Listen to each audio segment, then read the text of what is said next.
మిత్రులారా, Gandhi global family Gandhi Gyan పరిశ్రమ తరఫున మీ అందరికీ హృదయపూర్వక నమస్కారాలు.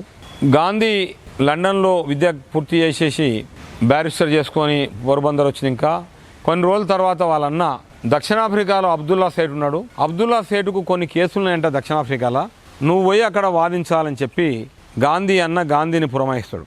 గాంధీ అన్న చెప్పింది కదా, మళ్ళీ అన్నమాట జవదాటొద్దని చెప్పి గాంధీ అన్న యొక్క మాట తీసుకొని దక్షిణాఫ్రికా ప్రయాణం అవుతాడు. దక్షిణాఫ్రికాలో అబ్దుల్లా సేటు రిసీవ్ చేసుకుంటాడు గాంధీని.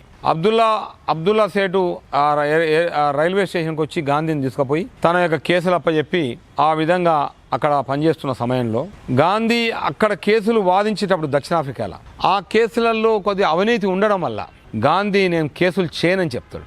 తర్వాత దక్షిణాఫ్రికాలో ఉన్నటువంటి భారతీయులు అక్కడ జాతి వివక్షకు గురి అవుతున్న విధానాన్ని ఈ పని వదిలిపెట్టి ఆ పనిలో పడ్డాడు గాంధీ.